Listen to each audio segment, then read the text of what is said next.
Hey YouTubers, welcome back to Going to the Country. Series of videos for city folks thinking about moving out to the sticks. We did it over 20 years ago and it was definitely the best thing that we ever did. In this series of videos, as I've said before, they're not so much how-to videos as they are heads-ups. I'm going to give you some tips and some tricks, things I've learned over the 20 plus years since we left the city. Today I want to talk about water. When you get out of the city, chances are you're going to be on your own system, a deep well or a cistern or something like that. On our property on Gabriel Island, on a Gulf Island, when we bought the property, the well was already drilled. So we knew we had a well in, and the well log showed, I don't know, 10 gallons a minute or whatever it was. But more importantly, local knowledge told us that there was a lot of water in that area and that we would probably have a good well, and in fact we did. Over the years we never had problems with water. Now we live on Vancouver Island, and what I discovered looking around at properties was that a lot of people are on shallow well, and I really never considered that before. We get a lot of rain on Vancouver Island, and so the water table is usually quite high, and a lot of people are on shallow wells with no problems. The house that we bought just had cisterns, 3,000 gallons in the basement, and the people were buying water in the summertime. So one of the first things I did when we got here was we dug a shallow well, and that's been supplying us with water in the dry summer months with no problem. So I'm going to talk about both systems, pros and cons, costs, and so that you can think about which might be the best way for you to go. Let's start out with what we have here now with my shallow well. Let's go have a look at my shallow well. Okay, here's my shallow well. It's about, I don't know, 70 feet from the house. And I've got a sump pump down there and an underground pipe that runs down towards my house. I'm actually having some problems right now. Let me show you inside the well here. See, I've got a pump down there.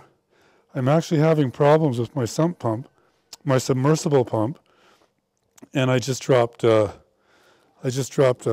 pump that I had kicking around on a garden hose so I could top up my cisterns. I'll tell you about that in a sec. But here again is my shallow well. I think it's only about 12 feet deep, and they dig the hole with a machine, and then you drop some cement rings down there to maintain the integrity of the hole. There's a cement lid on top with this plastic cover to keep the critters out.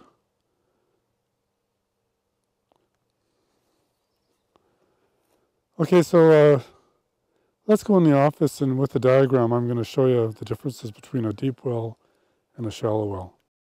More about something I wanted to mention about the shallow well concept. My neighbor, when he bought his property, the original owner had just dug a well by hand. I think it was about 10 feet deep. And there was a wooden box on top of it to keep the critters out, and he's still using it 30 years later, just a hand dug well. So if you're on a really tight budget, and maybe it's just a country cottage or something, that might be something that could work for you. But let me just show you the two types of systems and how they work. As I said, on our property on Gabriola, we had a 90-foot well, and that gave us all the water that we ever needed with 2 kids and laundry and granny and the whole bit. That gave us all the water we needed. I've got 275 written on here. That's for an example I'm going to talk about in a sec. But here's this well is 275 feet deep, and there's your submersible pump. And the pump draws the water up to your compression tank. Compression tank's important. From the compression tank, it goes into your house system. And the compression tank's important because when it's working properly, it means that when you turn on your tap, there's pressure in the system so that the pump isn't turning on every time you open up a tap. So that's how a compression tank works in that system, and they're important. Over here, you can see a shallow well. This is about 12 feet deep. And there's cement rings. They're the cement rings right down to the bottom. And as I said, they maintain the integrity of your hole. And there's a cap on top.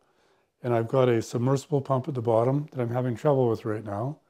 And so that from the submersible pump, it comes up a 1-inch plastic pipe, and here it actually goes into the ground, and it comes up at the house. And I have 3,000 gallons of water storage in the basement. And what I do in the dry summer months is I try to keep that 3,000 gallons topped up from my shallow well. I'm not on a float switch yet at the cistern, but that's coming. It's on the list. And so then you have a cistern, and then you have a jet pump. And from the jet pump, you have a pipe that goes into your cistern, and connected to the jet pump, again, is a compression tank. So that every time you turn the tap on, the pump's not kicking in. The compression tank gives you pressure for your system in the house. And that's kind of an overview how both of these systems work. One of the things I really like about having a cistern is that if you run out of water in the summertime, you can always buy water from the local water guy. So you always have a backup. I also collect rainwater with this system in the wintertime, and that usually keeps me going in the wintertime. As I said, we're on Vancouver Island in the southwest coast of British Columbia. We get a lot of rain. It's a rainforest. So that normally, the rainwater normally keeps me going. Now, in addition to the, whoop, wrong way, let's go back out. In addition to both of these systems, something else that you can do, it's an option, and it gives you a lot of peace of mind, is a UV filter, an ultraviolet filter. We have one connected to our system, and on a shallow well, gives you a lot of peace of mind. But even, I know a lot of people on deep wells have ultraviolet filters. It's a system that purifies the water with ultraviolet rays, and it's really effective. They're even known to clean up water that's been infected with E. coli. So if you're doing this, if you're setting up your own system, I highly recommend looking into a ultraviolet filter. It'll give you a lot of peace of mind. So now I wanted to talk about cost. And then after that, I think I'm going to talk about pros and cons. But let's look at cost. The reason, as I said on Gabriel, we had a 100-foot well. It was already drilled, so I didn't have to drill it. I just had to drop the pump and service the well itself. And back in 1990, I think to drop a pump in the well, a submersible pump, and have a compression tank, have the whole thing hooked up to my plumbing, to my house plumbing, I think it only cost about $1,500. I'm pretty sure you can't do it for that cheap anymore, but that's the research that you have to do and check it out. I went on the internet this morning just to see if I could find a story, a cost comparison for you. And the story I got was from Maine on the eastern seaboard in the States. And this guy had drilled a 275-foot well. He hit bedrock at about 35 feet, so they were drilling through rock. And I'm sure drilling the well, that was the biggest part of his cost. And then he just had on his system, all he had was a compression tank. And from there, the compression tank, from there it went into his house plumbing. He didn't mention a UV filter, so I can't tell you if that was factored into his cost, but that cost him $9,000. When I did this a few years ago, 5 years ago, that's about a 12-foot well. I had an excavator dig the hole. I think it took him maybe an hour. And then I think it maybe took about an hour to install the rings. So maybe $250 for machine time. The cement rings, as I recall, I think cost me about $600, including the top ring with the plastic cap, keep the critters out. The pump, the submersible pump, it was only about $100. And that was 5 years ago. And I'm having trouble with it now. So the pump might have failed. But $100, that's not, I don't feel too bad. 5 years if it only cost me $100. So then my submersible pump and some piping, plastic 1-inch pipe, not that much, they call it drop pipe or whatever you want to call it, running to the house. And then the pipe goes into my cisterns. Now in my house, the cisterns are part of the foundation. And I think that's brilliant. I really think that's the way to go. The original owner did that. And he would have poured that when he poured his original foundation. And I've got about 3,000 gallons of storage in my basement. When we first moved onto the property, I had 2 teenage daughters. And so we had laundry going all the time. Nobody knew water conservation because we came from a place that had lots of water. So I couldn't convince people to do sailor showers or whatever. And I think the 3,000 gallons lasted us about 2 weeks with 2 teenagers, laundry going all the time. So it gives you some idea. I digress. So from the cistern, you've got your jet pump. And the jet pumps, you can buy one that comes with a small compression pressure tank. And they're about $300. And I'm talking Canada, guys. It might be cheaper for you in the States. And from there, that goes to your house system. Now I've got the UV filter, as I mentioned before. And the UV filter, I'm not sure what the price is now, but I think they're still about $1,000. I highly recommend it, especially on a shallow well system. And I'm going to talk about why in a sec. But UV filter will give you a lot of peace of mind because it's really good for purifying your water.